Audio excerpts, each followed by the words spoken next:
I think we are live. Exciting stuff. Okay, Yeah. so hi everybody. This is October's Arcade Book Club. I know we're. Oh no, wait, no. September, October. Yeah, it's October. Okay. No, it's November. Unemployment suits me. But we're well into November now. It's almost a weekend. But yeah, so we're doing it now. But you know, it's better late than never. This month we were reading All the Crooked Saints by Maggie Stiefvater. It's probably completely the wrong way of saying her name. If you were with us last month, you'll know that whenever we were going over our past book, which, oh God, what was September's book? What did we read? Someone tell me. It was Wonder Woman. Wonder Woman. Okay. Yeah, if you were with us for Wonder Woman's book club, you'll know that we announced All the Crooked Saints at the very end, as that was the next book we were going to read, and I gave the worst synopsis in the entire world of what that book is about. And now that I've read it, I have a better idea, but I still pretty much can't put into words exactly what it was about. There was a lot of owls and magic kind of miracles, and it was set in the 1960s, and Elvis was mentioned, and it was, yeah, that's pretty much all I got. I think you'll probably get a better idea once we actually start talking about it, and maybe at the end I'll have more succinct thoughts. Anyway, so what did you think of the book Tendai? It took a while for me to actually get used to the book. Like, at first, I was kind of struggling to read the story because it seemed to start off quite slowly. Mm. And then, I don't know what it was, but it's like everything kind of snapped into place. Like, I started getting it a bit better, and then I was absolutely loving it. I could hardly put the book down. Every minute I had free, everywhere, on the bus, walking, at work, during lunch. I had my Kindle open, trying to read it, like. Which is always a great sign. Yeah, no, for sure. Like, I didn't know what to expect. Like, when I read the synopsis of it, I was kind of like, I'm not 100% sold, because I tend not to like things that aren't necessarily set in modern times. Plus, it was really confusing, right? I mean, it's not just me. Yeah, I don't think any of us knew what this book was actually about. It was confusing to get what it was about from the synopsis, and from the first few chapters, you were still kind of like, wait, what is actually happening? Mm. And then once I got it, I was like, oh, it was kind of like a eureka moment. True, yeah. What about you, Adam? Oh, actually, before I'm just going to put a wee pause there, right? Because Okay. I found a reviewer on Goodreads called Melanie, who is an official saint herself, I think, and she has actually summarized it into 3 lines, exactly what the story is. So I'm going to say it right now, okay? All the Crooked Saints is a story set in the 1960s, and it's about love, loss, hope, fear, saints, demons, roses, owls, and an illegally homemade radio station that brings a small community together. There we go. See? This woman's a genius. Now, what did you think of the story? I didn't enjoy it at all. Okay, like, it had moments, like every story, but I think honestly it was my least favorite book that we've read so far by a mile, by an absolute mile. That is so surprising. I know. Even Mary's Choice from a few months ago. No, it was. I really did not enjoy this book at all. But like, I know the problem was completely my own, because I was reading 2 books at the same time, and I was definitely preferring the other book. And I think I kept comparing them unfairly, and the styles were completely polar opposites. So I just was gravitating more to the other one. But I didn't enjoy it. I didn't like her writing style at all. There was things that just kept annoying me anytime I read them. Like, her whole, she writes, and then she puts a comment in brackets, and I'm like, oh my god, that was wrecking my head. Really? Oh my god, her writing was like my favorite bit. It was what made me think, okay, I need to buy this woman's stuff, all of it. Even that's the thing. I think my expectations were a bit high as well, because I've heard so many good things about her. And her other series, like, they're meant to be really good, and she's meant to be a really good writer. So I think I was expecting a lot from it as well, and I don't think it met them. Maybe I just wasn't in the right frame of mind to be reading the book anyway.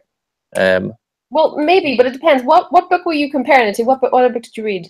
I Am Pilgrim, which I'm still reading, and it's like a proper crime novel, like very realistic, very like. Oh, really different genres, because it's a completely different genre, and I was like, I'm not a crime like this is like All the Crooked Saints is definitely more my genre, I suppose. And I Am Pilgrim is a crime, and it's like completely out of my comfort zone. So it was strange that I was enjoying it. So like it's unfair that I was comparing them, even though they had nothing in common.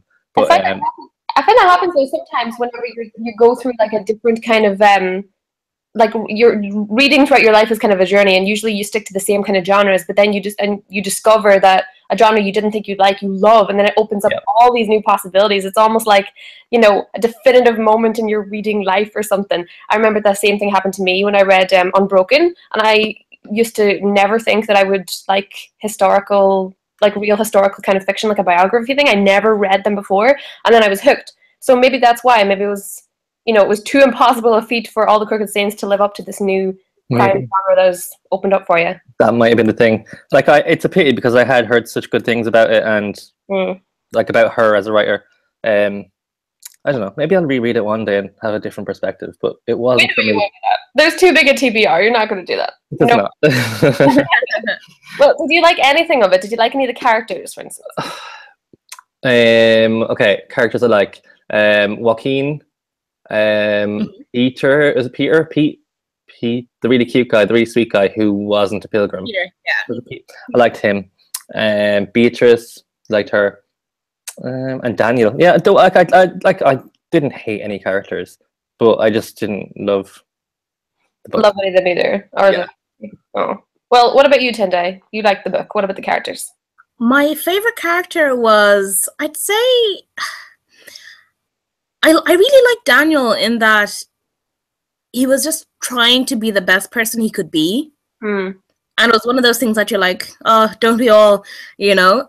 And I also like Beatrice because usually in a lot of books, the girl is seen as the one with all the emotions, you know? And in this one, she was just like, no. Yeah, exactly. Feelings, so I don't have feelings. And then you're just like, fair enough, you get told something enough times, you start to believe it. And she was so intelligent, and she was just so unique as a person that I actually really, really liked her, even though she's nothing like me whatsoever. But it was a really sweet story in a way. I don't know what it was. I usually hate books with any sort of romance in them or anything like that, but the story actually just took a hold of me. I absolutely, like, I ended up buying a few more of Maggie's books as a result, because I ended up loving the writing style, and I couldn't get enough of it. Yeah. And it's the story as well. It was something just so charming about it or something. It was so unusual. It's something I haven't come across before. Yeah, it was really unique. Like, and I get what you mean about the love thing as well. I hate romance books. Any kind of love story, I just like, it's not my cup of tea at all. But I loved the part where and even the protagonist, the narrator, said this is the moment where they fall in love, and they did the whole chasing the horse with, you know, her running after the horse and him in the car, and like that whole like night that they spent together. It was so great, and it was so different to anything I've ever read of two characters coming together and like falling in love. It was just so well done. And I suppose it's made me think that I don't hate romance and love stuff. I just hate the cheesy, typical, you know, garbage. You know, he pushes her against a wall and suddenly she is, you know, can't live without him and shit, you know? Yeah. It was just so different, and so it's so great. And like, I can't actually genuinely say I loved all the characters. Usually there's a character that I just can't stand, and I can't wait to skip past them, I can't wait till their bit is over. But even the smallest of characters, they all had something. Like, Maggie didn't forget anybody, you know, even like small ones like Louis with the one hand like bigger than the other, and he like collected the gloves when he got 2 pairs of gloves, and one of them was for his future wife. Like, that was so sweet, you know. It was so, and it was such a kind of a backstory. Like, she did that for every single character. She did it so well. Like, you actually get to know, like, getting to know the side characters as well, because a lot of books have side characters and then they just kind of have them almost as filler. Yeah. But you actually see how they're important to the story, but you also get that sense of, oh, we shouldn't really talk to them, with how little you end up knowing about them. You know about them in the beginning. Yeah. You get the sense of feeling like, oh, it's really taboo to really talk to them. And you're like, okay, so I know they're here. So I can't really interact with them. And it really built this nicely for me, to be honest. Yeah, definitely. Like, I think I definitely have to read The Raven Boys after this, but a lot of people were even saying online that this fell short of the Raven Boys, that the Raven Boys was even better. And I was like, when I read that, I was like, oh my god, seriously? Like, I need to put this at the top of my TBR list straight away, because I really did love this book. I think it's definitely in the top 3 that we've had this year. And it kind of speaks volumes that I actually forgot what last month's book was. It really, really does. Yeah. But what do you think about the whole, I think it was really, really well done the way she did the whole that everybody has darkness in them. You know, even the people that are supposed to heal you, they also have darkness. Okay, yeah, that concept was pretty cool. I did actually like that, and the fact that like their struggle was supposedly more of a struggle because they built it up for so long, and they've been kind of acting as saints and kind of trying to help everyone else, but like they're kind of leaving themselves and building up their own darkness, and that was pretty cool. And like I don't want to spoil the end. Can we spoil the end? No. Well, I mean, it's a new book, so I feel like it's harder to. But I did enjoy the ending of it and the whole resolution, I suppose. Like there were moments in it that I did think were pretty cool, but and the owls, like the imagery of the owls was pretty cool as well. Yeah, that was really, really cool. You kind of brought that out of nowhere, or I don't know, because a lot of people were kind of, well, not a lot of people, but there was always like, you know, the screaming minority of people saying all, you know, cultural appropriation and that kind of thing about how, you know, a lot of Latin American culture she kind of took from that. I don't know if the owls were part of that. Do you know? You see, I wouldn't really know, to be honest, but she has written, like, one of the other stories I read from Maggie was very heavily Irish influenced. So I don't really know. I'm not one to say that, oh, it was cultural appropriation. If people are saying it was, you know, who are we to say anything against it? But the way she utilized, I don't know. Like, I have no idea about it, but it seemed to be quite respectful. I thought so too. It didn't. I did read about people saying that, you know, some, you know, Latino reviewers had put up reviews online saying that it was problematic, but I couldn't find them anywhere. I actually couldn't find them anywhere. It was more people saying that they had put these reviews up, and I actually hadn't seen them. And having read the book, I mean, obviously, I'm not a person of the Latino culture or whatever, so I don't personally know, but it didn't seem like she had, you know, done any of that. I don't know. I think the one thing that did come up was the Diablo bit. The name of Joaquin's DJ persona. Yeah, like, to be honest, when I first started reading it, and I was like, as soon as I saw Saints, I was like, oh no, please.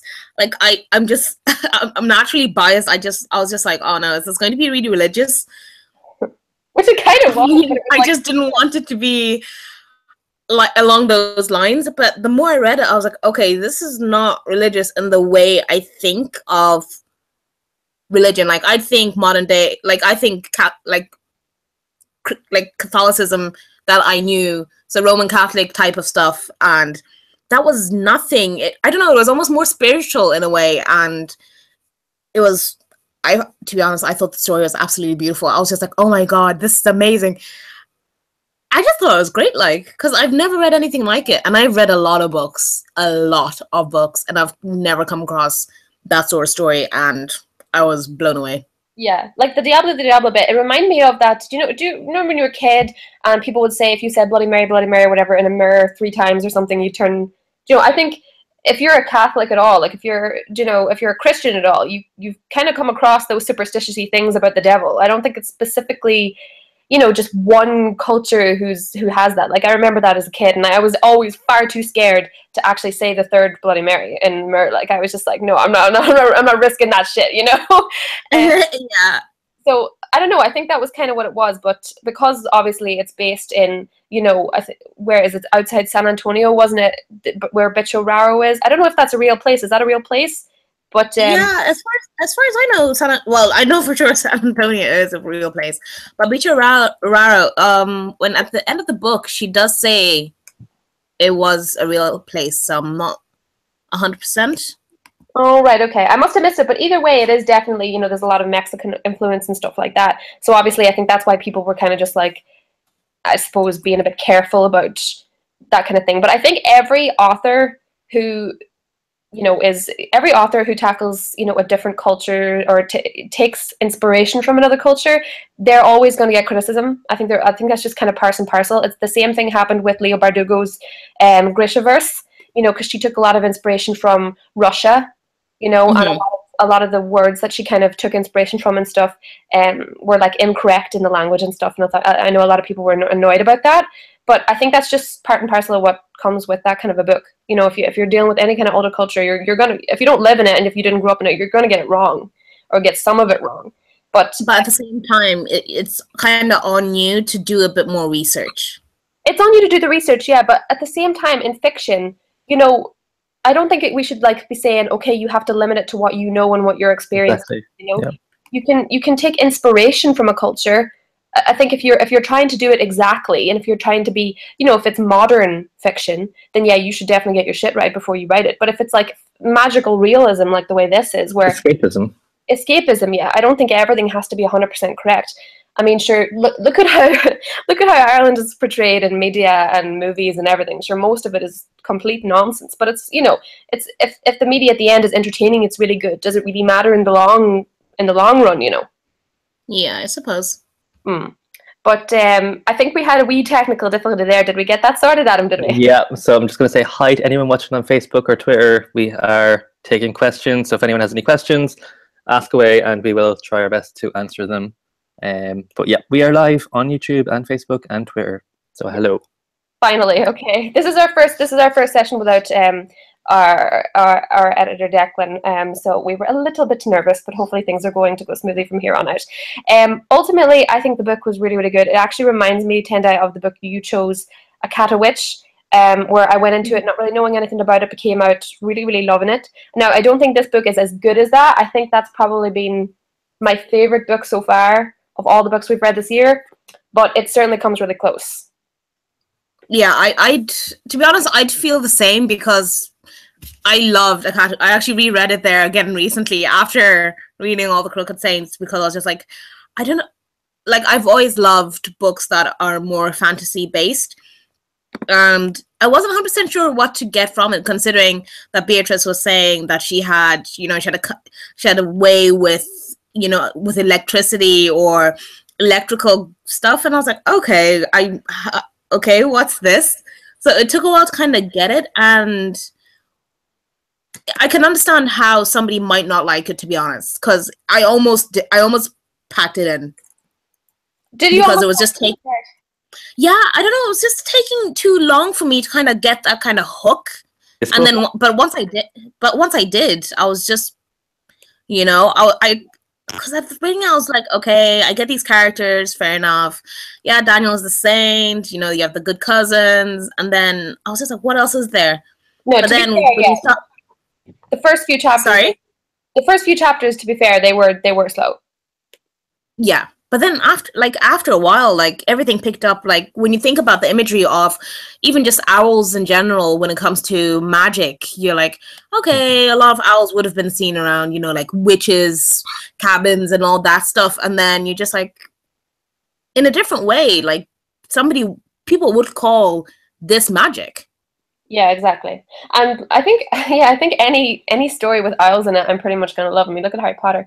But I think once we got to the end of chapter 4-ish, once Tony got his miracle, I think that's when everything started to just get really exciting, especially after Beatrice got the letter from Marisita, who I loved, by the way. I think Marisita might have been my favorite character. I loved her whole thing. I loved that she was walking around in a wedding dress covered in butterflies. Yeah, that was funny.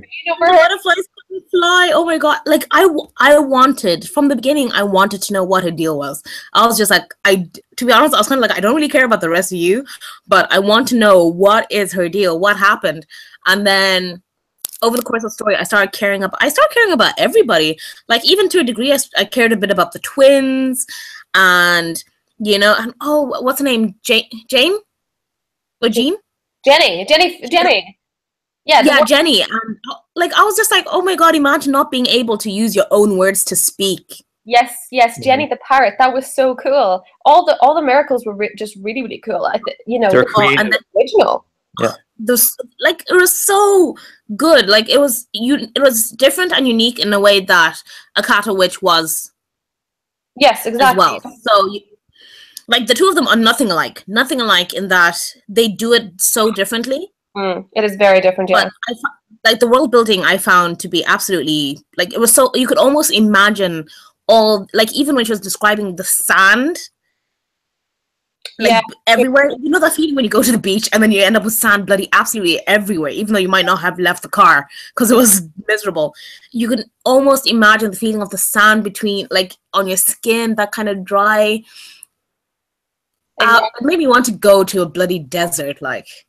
Yeah, exactly. And I love the whole. I haven't really read much magical realism, but I did love it. Like, I loved how she, like, the desert itself was almost another character. Do you know, like, she brought that so much to life, and how the desert was in love with Pete Wyatt, and Pete Wyatt loved the desert. I mean, it was just so cool. Like, I mean, who does that? You know, maybe this is a common thing in magical realism, and if it is, then hell, I want to get on board and read more of that. But I'd never really seen anything like that before, read anything like that before, and it was so well done. You know, she treated it like a character.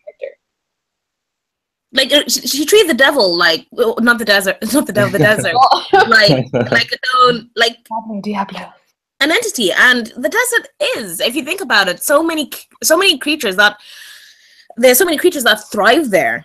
And when you look at it, you think, Jesus, it's such a hostile environment. But when you think of all the things that actually live there, you're like, there has to be a way that they live. So it has its own sort of ecosystem. And the desert, just, I don't know, I just started imagining the desert as such this, like, really kind, sweet lady, and I don't know, I thought it was absolutely beautiful. Like, the fact that the desert, like, when she said he looked out and then he fell in love with the desert, and the desert tested him, but he loved it still, and then the desert fell in love with him back. I was like, oh my god, it's bloody sand, it's the desert. Yeah, it was lovely. The way he was with Beatrice as well. Like, Beatrice could be seen from the outside as kind of a hostile kind of a person, you know, people just don't really know her, you know, and he kind of just accepts her as she is from the outset. And I do you know what? It's really strange. You know, Daniel and Joaquin and Beatrice, did you guys get, like, a series of unfortunate events kind of a vibe, like Baudelaire kind of? Yeah, now that you say that. Oh. Yeah. But who would they be, though? Well, that would be the weird one. That's really interesting. Well, Daniel would be Klaus. Joaquin would be Sonny because he's a wee snapper and he's a baby. And then Beatrice would be what's her name? Violet. Yeah. Violet, an intelligent inventor as well. That's really clever. Oh, I love that now. I know. I am so good at reading into books. Like, it was actually so beautifully done. Like, even the way they described everybody. You could kind of make up an image of what they look like. I know when you're reading a book, you tend to create these images of the people, but it was done in such a way that, in a certain way, it was really good because, like, she didn't even really describe their appearance very much. There was very little said about what people physically looked like. You know, that it was just the defining characteristics, like Daniel's tattoos, his eyes, how kind his eyes were, how people trusted him as a saint because he had such saintly eyes. And then you can almost imagine some guy with long hair, you know, like tattoos on his hands. I was imagining somebody covered in tattoos, but he looks so good and, like, almost angelic.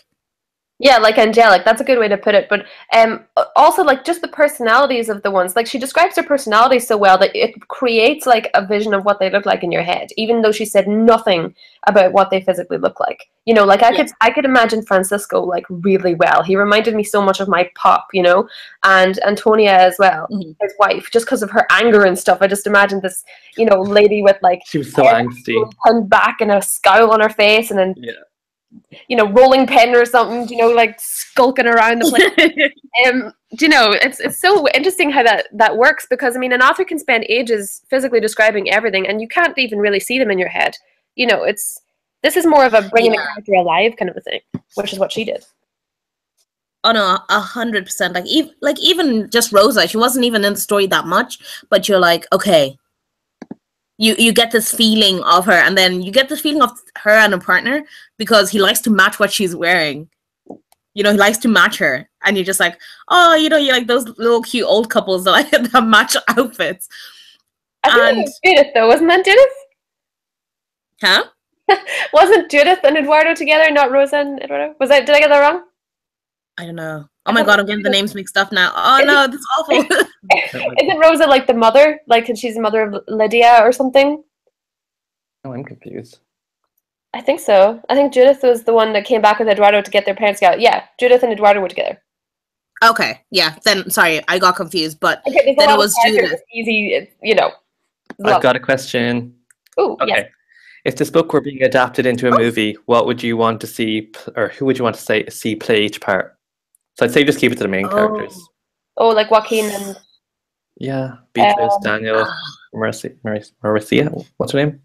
Like Maricita. Maricita, yeah. Well, see, it's I don't know. Lopez, so J-Lo immediately came into my mind. So not J-Lo. She does not need to... Oh, no way. She's not a great actress at all. Poor J-Lo. Like, to be honest, I'd really want it to be a diverse cast. Yeah. Oh, of course. I mean, like, it couldn't be literally a majority of the people that we know of in Hollywood at the moment. It can't be. I mean, I think there's only like one white character in the entire book, isn't there? Pete? Is there anybody else? Well, where's Tony from? I got the feeling he was like Italian. No. He did say something about being Italian. Actually. Okay, good, because I was just like, do I only think that because his name is? Your bias. I don't know, but Pete should be easy, but I don't know. It's really difficult because he's so wholesome. Yeah, especially now in Hollywood. He was so lovable. Oh, Pete would be oh god, what's his name? I don't even. Shows how much I actually care about names of actors a lot of the time. Your man who played Dark in Hunger Games. What's his name? Played a bitch in Hunger Games? Wait, who in Hunger Games? Oh, Peeta. Yeah. Is that because Peeta in Hunger? What is that guy's name? No. Right. I'll say Josh something. Josh, what it is? It's Josh. It's Josh Hutcherson or isn't it? It's Josh. Okay, there we go. You know what? Right, he would be really good as Pete. Yeah, like with the blonde hair, I think he'd suit it so well. It'd be cute. He just has one of those. He has one of those sweet faces. Like, to be honest, I don't know if Selena Gomez to be in it. Selena Gomez. Yeah. Yeah, I could probably see her as what do you call Marcita, maybe. Marcita, yeah. Maybe, yeah. And maybe Beatrice. I don't see her as a Beatrice. Like I don't see her as a Beatrice. No, to be honest. Then like maybe Zendaya or something would be more of a Beatrice. Oh. Because she was good in Spider-Man. You know, she kind of broke away. She was good in Spider-Man. You know, she broke away from that kind of typical peppy kind of Disney girl, and she was much darker or something. You know, like she. You know, she's capable of pulling off that kind of role. Like Beatrice would be really difficult to cast, I think. It would. Do you know? But then Daniel, it's quite hard to imagine him as well. But I don't know. Like, Daniel would be. Daniel, I can picture him in my head. I'm just thinking of. Trying to think of someone like him. Like a young Oscar Isaac, like a really young Oscar Isaac. Yeah, with like long hair. You know when guys are kind of in between. They're not like quite super skinny, but they haven't kind of filled out yet. Yeah, exactly. I totally imagine him as like a beanstalk, you know?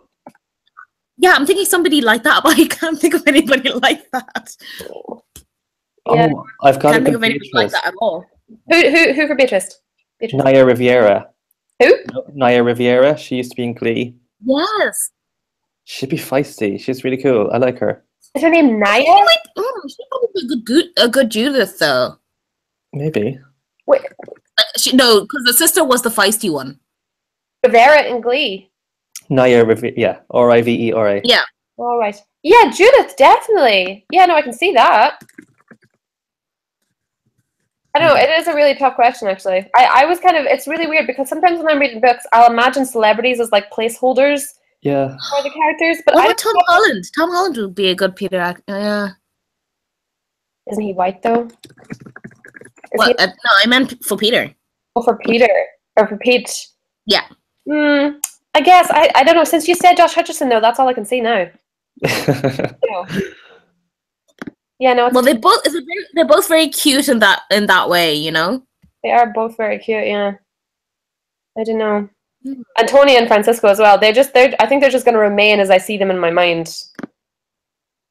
Yeah, like all I could imagine with Antonia was a lady who, like, you could tell that she's always been a hard worker. You know, her hands aren't super delicate and super soft, with these like super sharp scissors always on her, True. like tucked into the loops of her trousers or something.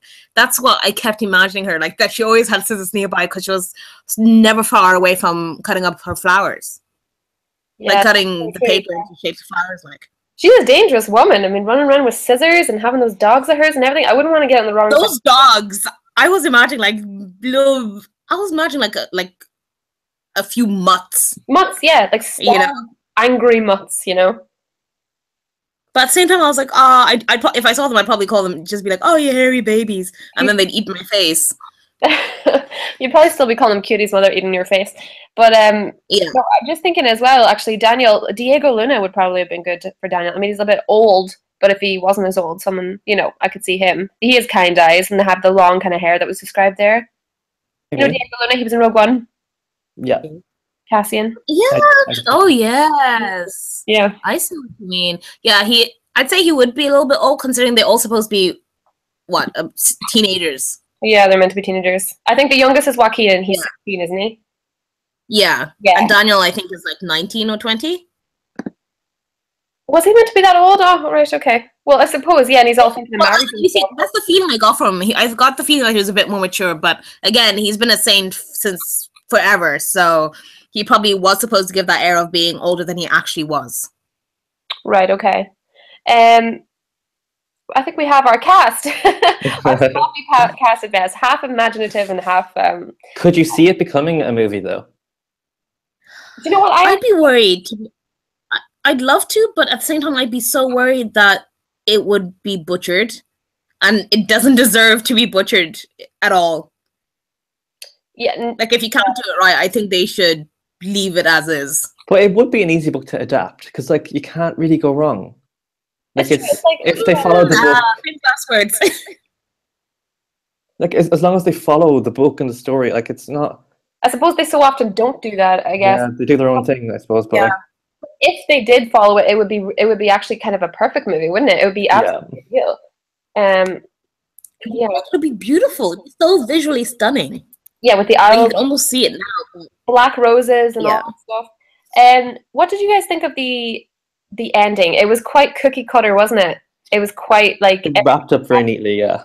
Lovely, and nothing went wrong, and You know, at the same time, I wasn't mad. I wasn't mad at the ending. I'm usually the person like, oh, why did nobody else die? Or it's horrible. But with this ending, I was actually just like, I really wanted it to work out for them. Me too. I was really rooting for them, and I was like, yes. But like even then, it didn't go so perfectly because of everything that happened. Beatrice found Daniel. Happy days, but then she had to to go through that. Spoiler warning, beep, beep, beep, beep, beep. Spoiler warning, sorry, but I was going to say actual what happened, but she had to go through something herself. Yeah, which to be honest, I wasn't expecting. So I got a bit worried there, but then I was like, it's okay, it's gonna work out for them. They're saints. Yeah, and it wasn't a predictable ending either, really. Like, it was great that they all had their happy endings or whatever, but like it wasn't like you could kind of see it happening the way it did. Yeah. No, yeah, it was kind of surprising the way they did certain things, but I am glad that they I mean, we mentioned it before, but I am glad that they brought up the whole, their kind of role was to help other people fight their own demons, kind of like allow them for their darkness to manifest so that they could face it. But it was great that they themselves then had to face their own darkness as well, which is really good. It's such a commentary on, mental health, that, it can happen to anyone, even the people who are, meant to be on top of things, meant to be like the people who are stable, who are absolutely fine. It was really, I mean, I think that probably was intentional.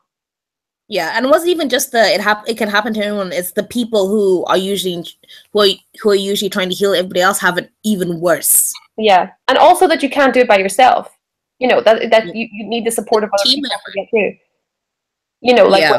with Gabrielle and Beatrice, whenever she literally breathed his own breath back into him. Yeah. Oh yeah, it's okay, next question. Could you see there being a sequel? No, I Like a would hope there spin-off? wouldn't be, to be honest.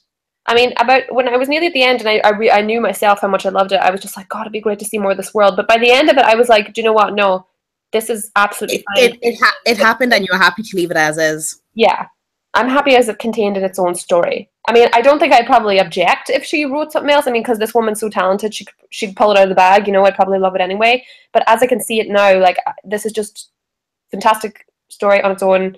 Wouldn't change anything about it really. So you know, leave it alone.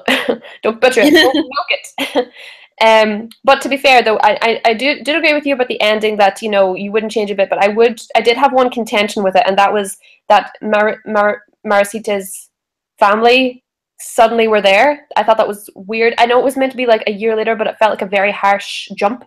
And I was kind of just like, you know, I kind of wanted to know what happened there. You know, obviously they would have gotten thrown out after she left, right? But how'd they solve it? Obviously Max is still a bit of an asshole and didn't help anything.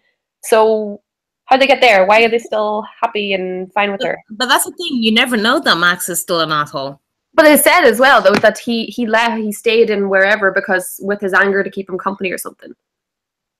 They said that at the end. So I was kind of just like, so obviously Max didn't get a job to help them. So how'd they get out of that, you know? I don't know. Like, it would have been nice to know, considering they made such a huge deal about her telling her story. Yeah, exactly. Yeah, that you would have wanted to know how she patched things over. But at the same time, it could just be one of those things where we don't need to know. We should probably just be happy that she got it. She like it happened for her. Yeah, it's one of those things I think you just have to take as it is. Yeah. But I think it stood out to me because like Maggie is basically a master storyteller, I think. I know you didn't like the story, Adam, but like it really was amazing how she like, you know, picked up threads at the very start and managed to like weave them throughout the story. I will give her that. Yeah, like the like every character had almost an arc or some sort of that worked really well. Yeah, no matter how small they were, and like everything was tied up, you know, like the black roses with the black roses that Antonia then was cutting, and then she had the made out of the ashes at the end. Like everything had like a step and a step and a step and an ending. And then at the very end, I kind of expected Marasita's whole thing to be just the same, like tied up in a ribbon, exactly, no questions. You like to feel like you had no more questions to ask. But then with that family bit, I felt, I wanted to know, you know, I felt like that wasn't answered. It was too convenient, maybe? A little bit too convenient. Teeny bit. But I mean, that's a very small complaint in an otherwise, you know, brilliant story. And I love the part about perfection as well, about Marasita's whole perfection thing. And I think everybody kind of suffers with that to a degree. Yeah. And I was about to be just like, oh yeah, this book is nearly perfect. But it's a good thing that, you know, nothing is perfect. And it's great that, you know, that was mentioned in this story as well. Like there's so many life lessons in it. Like what I would actually recommend, Adam, since you might not like the book, maybe try reading Scorpio Races. It's another book by Maggie. That's the one I read directly after reading All the Crooked Saints. Oh really? And was it better or? It's different. That's the one that's like it's on a remote island. It's really interesting. It's completely different from this book. Like it starts, like the action starts pretty much straight away. Okay. So that would be like it could have been just a thing where I was reading it like when I wasn't in the mood to read that kind of book or something, and I feel that's probably it's my own fault, because like so many people love this like writer like Maggie, and it's kind of they're not wrong. So like she clearly has a lot of talent and is a great author. So like I would be curious to read more from her, I suppose. Well, but not everybody will like everybody that people are talking about. That's a thing. True. Yeah. Well, sure. At least it's left open anyway, and you know, her writing is really good. I mean, it's kind of hard to go wrong with that. A lot, you know, one writer that you love can write an amazing story, and the next story she writes might not be good. But that doesn't mean all of her books won't be good then in the future. So that's true. Yeah. Your eyes open. But anyway, yeah, I think that that is probably as much as we can get out of that book. What stars would you give it out of 5, Tendai? Ooh, out of 5, I'm